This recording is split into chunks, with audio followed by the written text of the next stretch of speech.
Hello and welcome to Healing the Shaman's Way. I'm your host, Dr. Norman Wilson. Today I would like to talk about an aspect of selfhood.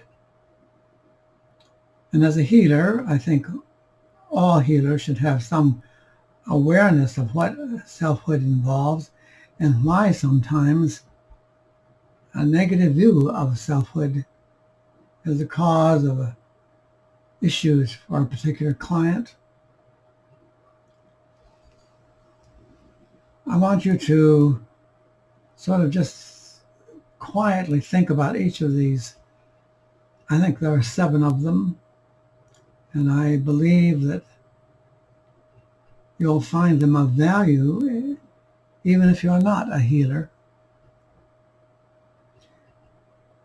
We come into this world as a self, and over time there is, I would say, a significant development in what constitutes that self. I want to leave behind the myriad discussions about the ego, the superego, and the id.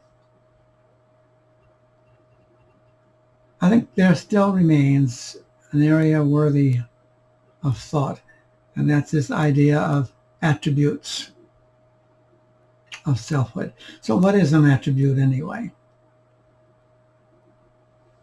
It's any characteristic that distinguishes.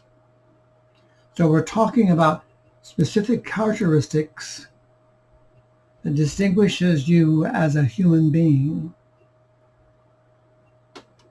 And that means that if they are there, then they can be improved, they can be changed, they can be learned or unlearned.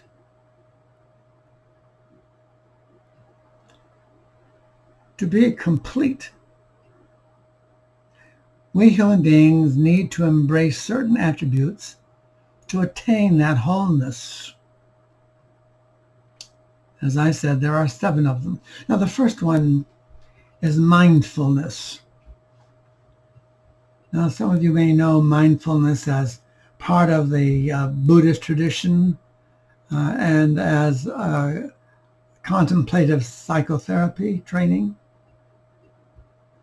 It's generally referred to as sitting meditation.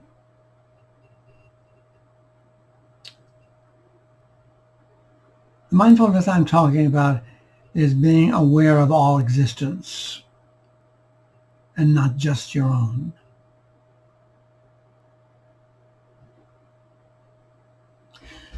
Now, what does that mean? It means respecting that existence and paying homage to the rights of all living things. Their right to exist. I think we should look at all existence as an act of creative beauty and to hold a reverence even for the food that we eat, as well as those other acts necessary for us to nourish ourselves, our bodies, our souls, our spirit. I think it's much more than do unto others as you would have others do unto you. It's a total awareness of your own existence as well as the existence of all other extant things.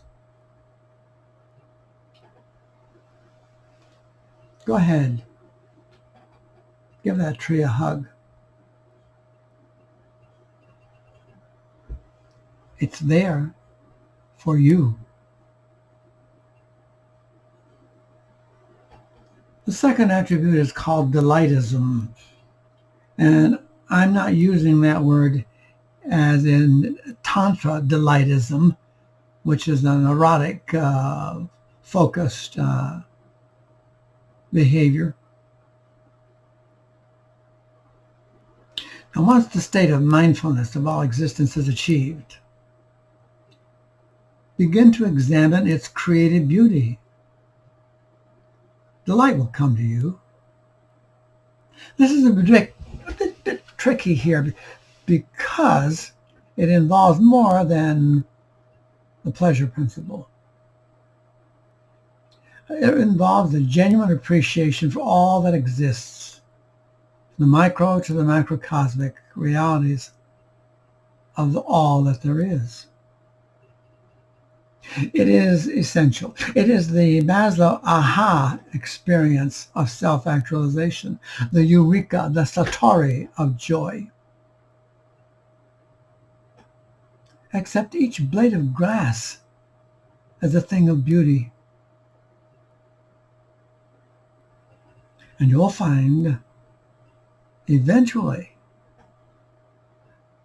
it involves an awareness of the uniqueness of all that is, and you'll take delight in that uniqueness and in that existence, and maybe, just maybe, you will experience a sense of the divine itself. The fundamental question is not why, but why not? Accept the lowest among the low. Even an ant has its place and its value. The third attribute is I call being doubt-free. Achieving a state of freedom from self-doubt is essential if you are to experience the final four attributes of selfhood. And this is probably the most difficult to achieve. Our culture in which we live breeds self-doubt, negates the value of self-worth, and preaches a homily of self-sacrifice before an altar of the common good. It is a culture which creates the illusion of freedom and of choice, but in reality wants total conformity. Being doubt-free means freedom from all self-negation, freedom from the abyss of nothingness, freedom from reductionism that prevails throughout the culture. Have no doubt as to your self-worth, the value of that which you call your own person. Accept the interconnectivity of mind and matter as the expression of selfhood. To do otherwise creates dismay and ultimately unhappiness and a life of sorrow and malcontent. Now the fourth attribute is love. It flows naturally once you have achieved and arrived at the first three. Love here I'm talking about is much more than sensual pleasure, and they are important and have their place and value. But love that means giving value to all that exists, beginning with the self and extending outward to all things, big, small, living and non-living. The potential to love all existence is limited only by a refusal to achieve the first three attributes of selfhood. I say refusal because that means a rejection of the value of self, and that condemns you to a depraved agony and a mode of self-destruction, which produces an automation, an automaton. And these four attributes are realized. The fifth arrives more silent than the sea fog rolling in off the ocean. And like that fog, it engulfs you totally and completely, bathing you in a newfound realization that only a self, a sense of selfhood, can provide. The fifth attribute is called centeredness. Centeredness. Now one must have a central axis of inward calm and steadiness. That is emotional stability. The absence of a personal centeredness results in a loss of pleasure and love in living, of being, of existing. Without being centered, there's a loss of fully developed selfhood. Now, do not confuse selfhood with egocentricity. They're different. Egocentricity is a corruption of the self and should never be a life goal. In yoga, for example, one comes to the center through various meditative techniques. Take a look at those. You'll find them helpful. The sixth attribute is called actualization.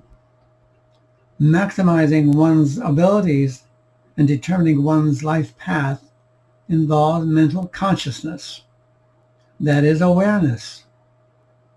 Further, this involves connection and connectivity, and connecting to the collective consciousness, the Akasha record as it's sometimes called, the field as it's also called, and manifesting through a union of mind, body, and spirit.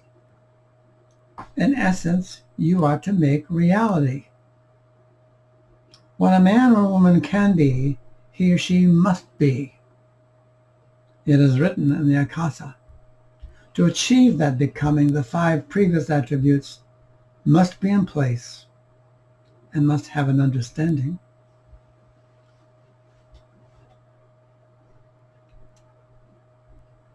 And the last one, attribute 7, inner peace.